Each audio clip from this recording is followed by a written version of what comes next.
At the tail end of his first term in office, President Uhuru Kenyatta returned to Parliament to address the nation and outline his administration's 4-year scorecard based on the promises he made ahead of the 2013 polls. With the general election just 145 days away, Kenyatta rated high his government's performance. The state of the nation is strong, that we have kept our promise in ensuring that we have developed the country to establish a base for rapid growth, sustainable, shared prosperity, and job creation. We are now embarking on the journey to industrialization and ensuring a safe and prosperous nation for decades to come. The president ranking top among his administration's achievements, the construction of the standard gauge railway line. Indeed, I take this opportunity to invite you, honorable members, to join me in June as we ride the inaugural train from Mombasa to Nairobi.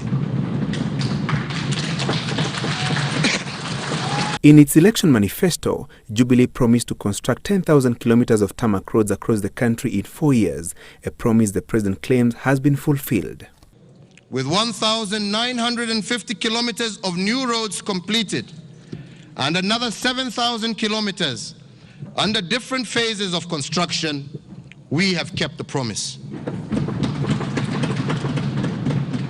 The impact of these roads can be felt across the country. The citizens of Moyale, who used to spend 3 days on the road traveling to Nairobi, can now make that same journey in under 7 hours. The president also gave his administration impressive marks in the health sector, including signing up more members to the National Health Insurance Scheme, free maternal health care, and installation of medical equipment.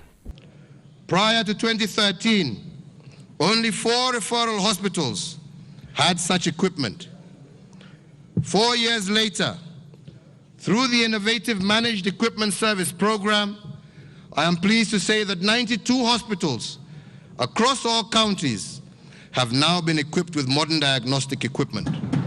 Jubilee had also promised to connect at least 70% of the country's households to electricity. All primary schools were also to be connected to the national grid by the end of the government's first term. We have connected an additional 3.7 million new homes to electricity.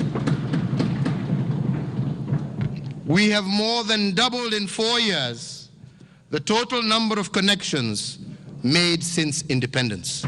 Though the president maintained that the country's economy had grown consistently by an average of 5.9% annually, that growth is yet to translate into better lives for average Kenyans or creation of more jobs.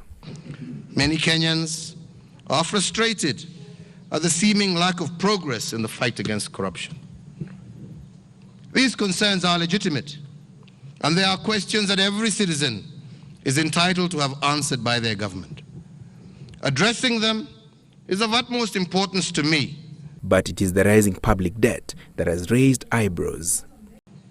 Like a farmer who must sow their seeds before they can expect a harvest, our investment in infrastructure will be the seed that will produce the harvest of faster economic growth and more jobs for our people. Kenyatta, based on what he outlined as his administration's exemplary performance in the first term, seeking a fresh mandate in the August polls. In his own assessment, President Uhuru Kenyatta insists his government has kept the promise and fulfilled the 2013 pre-election pledges. Whether he gets a second term in office is the exclusive decision of 19.5 million registered voters when they return to the ballot in August this year. Gachuri, Citizen TV, Parliament Buildings, Nairobi.